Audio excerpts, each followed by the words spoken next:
Welcome to the show, everybody. We're open and honest about one thing. We are the dregs of the entertainment industry on this show. We are doing our podcast. People are doing plays for audiences of 10 people, etc. So given that honesty, I'm going to openly admit I would love to be a movie star. And would anyone here be opposed to being a movie star? Yes. You okay? Well, you're insane. But where I want to go is there have been people that should have been movie stars and it didn't happen. They had the talent, they had the looks, they displayed their capability in big films, and then they just disappeared. Some did self-destruct, some maybe chose bad projects, but at the end of the day, it's a mystery who is a movie star and who isn't. I will openly acknowledge there are some great people who have put together great careers. De Niro, Tom Hanks, Meryl Streep, and even the relatively young Kate Winslet have a body of work that's very impressive. That's not to say they're above making a bad film every now and then, but bottom line, they are movie stars. They've done great things and they probably will continue to do so. But then you think about it a little more. There are certain people that you go, I don't get it. Is Julia Roberts the great actress of her generation? I'm a little dubious of that one. Sandra Bullock just won an Academy Award. on her best day, she's an okay TV actress, I think. All right. Okay.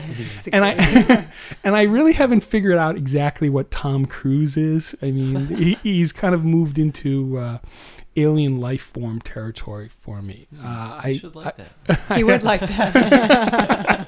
It's part of his religion. Right. All right, let's that's not controversial to say something like that. Moving right along.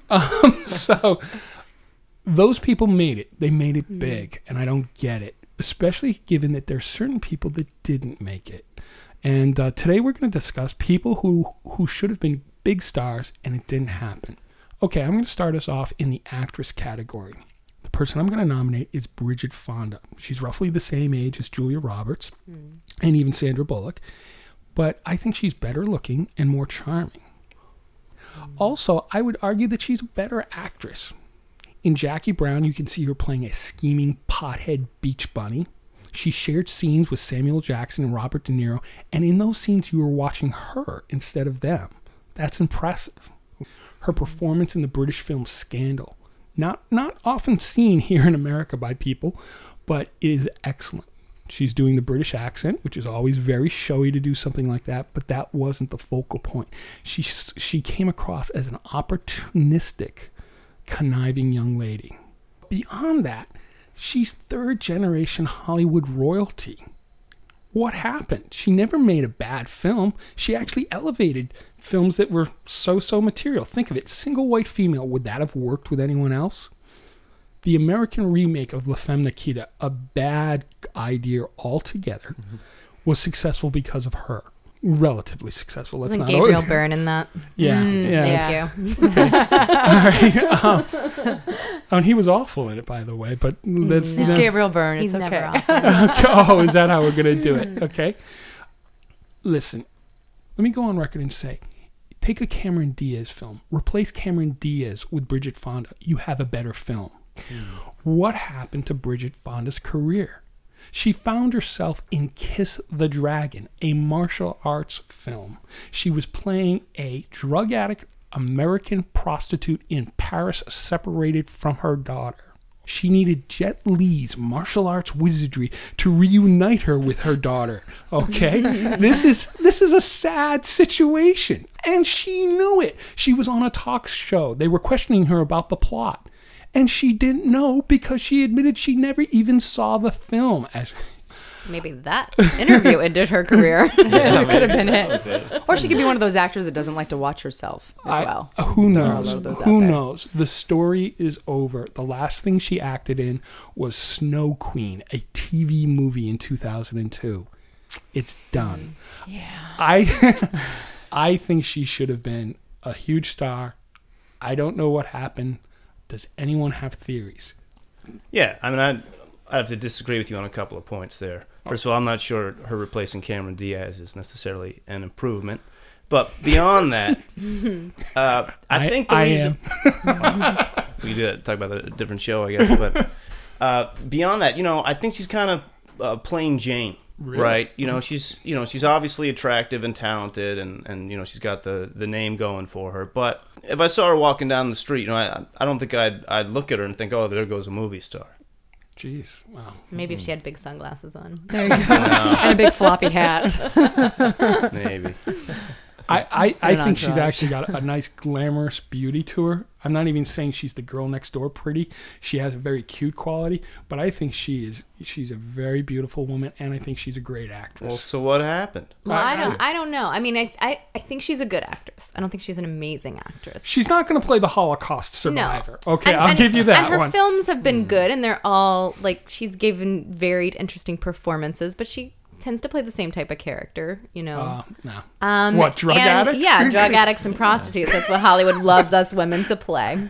But, even Julia Roberts. But, true. I mean, I think you had made a comment earlier about, Jackie Brown, was it? Yeah. I don't think she can hold her own with De Niro and Samuel L. Jackson and, was it Robert Forster? Yeah. I mean, she gives a good performance, but I don't think when you remember those films, you're not like, oh my God, Bridget Fonda was so amazing in that film. You think De Niro was, or Samuel L. Jackson, or Robert one of Forster. those. Yeah, got Robert the nomination. Forster. Yeah. And I don't think that the films were as powerful as, or would draw in a crowd the way Pretty Woman did. That's why Julia Roberts has a career, and that's why Sandra Bullock had Speed with Keanu Reeves, another marginally talented he's not that talented, but they have star quality. That's Hollywood makes people stars. Exactly. Yeah. She didn't have a movie like that enabled her to become anywhere near their draw, and she was talented. I mean, and there are some talented performers that can have that, like Kate Winslet had Titanic. Wasn't a great film, but in my opinion, but she's a great performer, and that elevated her. Sigourney Weaver, very amazing actress. It was she Aliens. had Alien. These aren't like Ghostbusters. These are the reasons. So just from a career management standpoint, she should have tried to find a box office smash. Exactly. And she never sought it out. Why wouldn't someone seek something like that out? Especially being married to Danny Elfman? Danny Elfman, Think she could have that. I mean, I think that probably has a lot to do with it. The fact that she is married to Danny Elfman, has a lot to do with why she is Danny Elfman's a non-existent big-time composer. Big time composer. Batman. She could have been in Batman. She could have been in Batman. Yeah. She'd have been better than Michelle Pfeiffer. Well, I like Michelle Pfeiffer. I'm a fan. But anyway. Married to the Mob. Great movie. Which will lead us to our next discussion. Anyway, we're totally digressing right now. So what happened to her career? Yeah. Well, I think honestly, maybe it was a personal choice for her.